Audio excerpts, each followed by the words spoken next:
ایک صاحب نے بیوی کو 2 مرتبہ طلاق دی اور رجوع کر لیا، اب تیسری مرتبہ بھی دے دی، اب رجوع کرنا چاہتا ہے۔ رجوع کھیلنے کی اجازت نہیں ہے، 2 دفعہ ہے، تیسری دفعہ میں اب رجوع نہیں ہو سکتا۔ اللہ اللہ کرے بیٹھ کے، تینوں ہو گئی تو ختم، ورنہ تیسری دے کے پھر چوتھی پہ رجوع کرے گا، 5ویں پہ رجوع کرے گا۔ اور زمانے جاہلیت میں ایسا ہی ہوتا تھا۔ یہ جو اہل حدیث لوگ بولتے ہیں نا نبی کے دور میں 3 طلاقیں ایک سمجھی جاتی تھیں، اس کا مطلب یہی ہے کہ زمانے جاہلیت میں 3 طلاقیں ایک سمجھی جاتی تھیں۔ بہت سے صحابہ کو پتہ نہیں تھا کہ یہ مسئلہ منسوخ ہو گیا ہے، اب 3 طلاقیں 3 سمجھی جائیں گی، ایک نہیں سمجھی جائے گی۔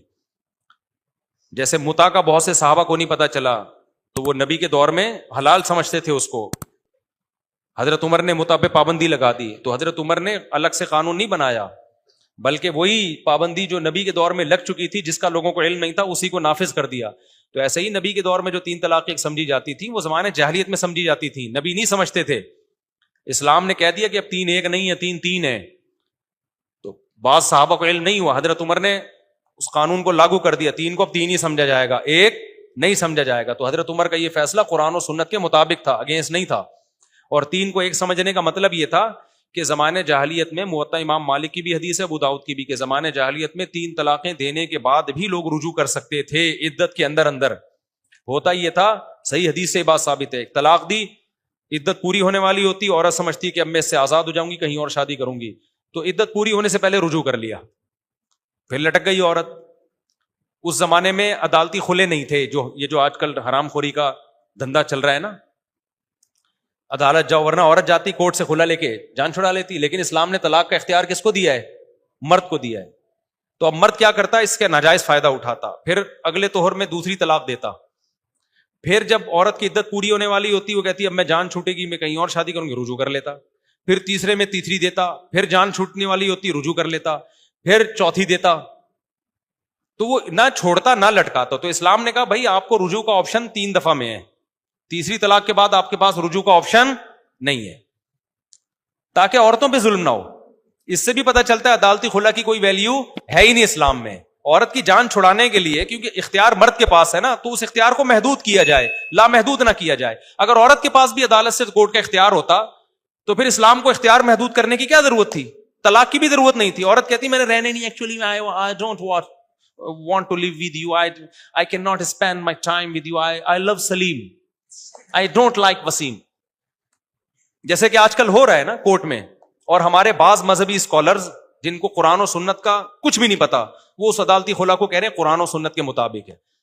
مطابق ہوتا تو اسلام زمانے جاہلیت میں مرد کے اختیار کو محدود اسی لیے تو کیا ہے کہ رائٹ تمہارے پاس ہے، تو اب اس کو لامحدود نہیں کرنا، 3 طلاقوں کے ساتھ باؤنڈ کرنا ہے اس کو، کہ تیسری دفعہ کے بعد رجوع کا حق نہ ہو، کیونکہ عورت الگ سے نہیں لے سکتی طلاق۔ عورت پہ ظلم ہوتا تھا کہ 3 کے بعد بھی مرد اس کو روک لیتا، پھر چوتھی دیتا، عورت کہتی نہ رکھتا ہے نہ روکتا ہے، طلاقیں دیتا جا رہا ہے اور پھر رجوع کر لیتا ہے۔ تو اسلام نے کہا بھائی 3 دفعہ کے بعد رجوع نہیں کر سکے گا۔ تو اگر یہ عورت کو بھی عدالت سے، کورٹ سے خلا کا حق ہوتا، یک طرفہ خلا جسے کہتے ہیں، تو پھر اسلام کو اس تکلف کی ضرورت کیا تھی کہ بھائی کہ 3 کے بعد؟ اسلام کہتا بھائی اس نے تو رہنا ہوگا تو 3 کے بعد، 4 کے بعد ہو یا 1 کے بعد ہو، نہیں رہنا ہوگا تو نہیں رہے گی، اس کے پاس تو ویسے ہی حق ہے کورٹ سے جا کے خلا لے لے۔ تو یہ اس لیے کہ کورٹ کے پاس یہ اختیار نہیں ہے۔ آج کل کے مذہبی اسکالر میں اتنی سینس تو ہے نہیں، اور یہ علماء پہ اعتراض کرتے ہیں، اتنی سینس تو ہے نہیں، جو نئے نئے علماء کے علاوہ جو مذہبی اسکالرز آ رہے ہیں۔ تو اسلام نے کیا اس لیے کہ سارے رائٹ کس کو دیے ہیں طلاق کے بارے میں؟ مرد کو دیے ہیں۔ تو اب وہ ناجائز فائدہ اٹھا رہا تھا، تو اسلام نے کہا بھائی 3 کے بعد حق نہیں ہے، تو اب 3 ایک دفعہ میں دو یا 3 دفعہ میں دو۔ اسلام نے کہا اب تمہارے اختیار ہم نے محدود کر لیے ہیں، غصے میں دو، محبت سے دو، 3 ایک مجلس میں دو، ایک الگ الگ مجلس میں دو۔ قرآن و سنت نے ایسا کوئی فرق نہیں کیا ہے۔ وہ جو اہل حدیث پیش کرتے ہیں نا کہ نبی کے دور میں 3 طلاقیں ایک ہوتی تھی، اس میں کہیں بھی یہ نہیں ہے کہ ایک مجلس کی 3 طلاقیں ایک ہوتی تھی۔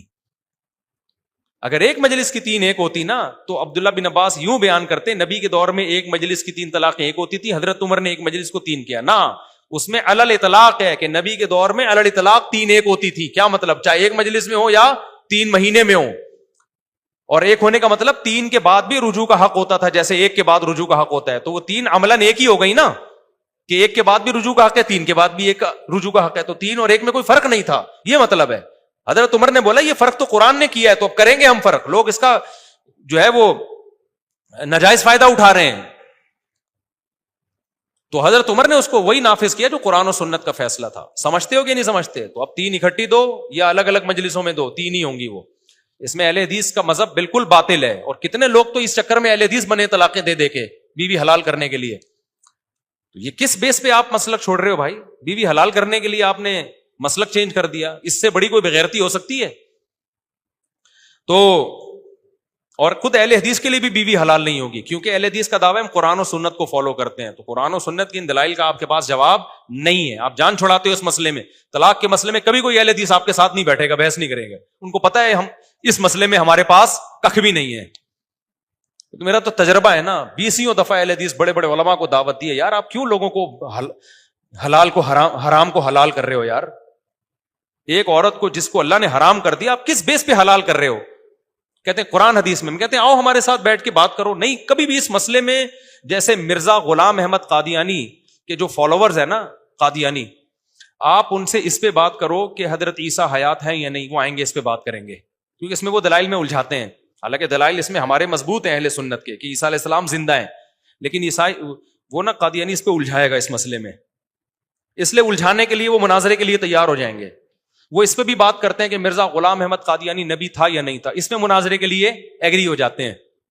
لیکن آپ کو پتا ہے اگر آپ کسی قادیانی سے اس پہ بحث کرو کہ مرزا غلام احمد شریف آدمی تھا یا نہیں تھا, قادیانی زہر کا پیالہ پی لے گا, اس ٹاپک پر بیٹھے گا نہیں آپ کے ساتھ.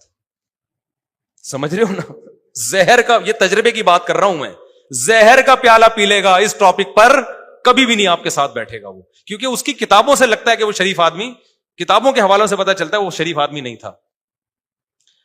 تو ایسے ہی میرے بھائی اہل حدیث علماء کو ہم نے دیکھا اس مسئلے میں نا, 3 طلاق کے مسئلے میں کوئی زہر کا پیالہ پی لیں گے, لیکن طلاق اس موضوع پر وہ کسی صحیح مستند عالم سے بات کرنے کے لیے تیار نہیں ہوں گے. وہ نہیں کہنا نہیں بھائی وہ تقلید آ جاؤ, رفع الیدین آ جاؤ, کیونکہ ان میں دلائل دونوں طرف ہیں اور پیچیدہ دلائل ہیں.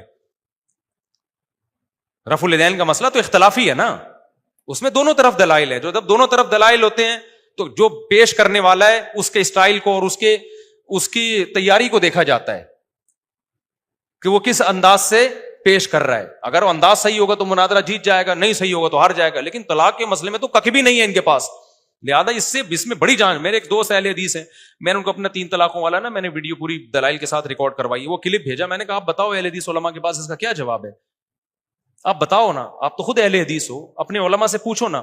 تو کہتے ہیں میں نے ان علماء سے بات کی ہے, وہ کہتے ہیں یار چھوڑو اختلافی مسئلہ ہے, کیا رکھا ان مسئلوں میں, آج سے تھوڑی, تو بہت پرانا مسئلہ ہے.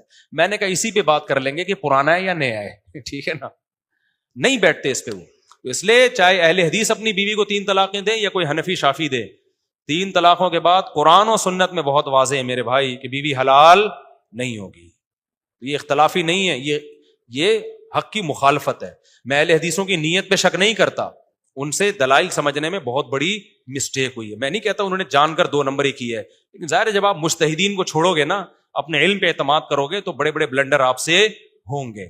آپ کی نیت اچھی ہوگی لیکن آپ سے غلطیاں بڑی بڑی ہوں گی. میں نیتوں پہ شک نہیں کرتا کہ وہ منجن بیچ رہے ہیں, دکان جیسے لوگ کرتے ہیں, نیت قرآن و سنت کو فالو کرنے کی ہوگی, لیکن اس میں ان سے بہت بڑی غلطی ہوئی.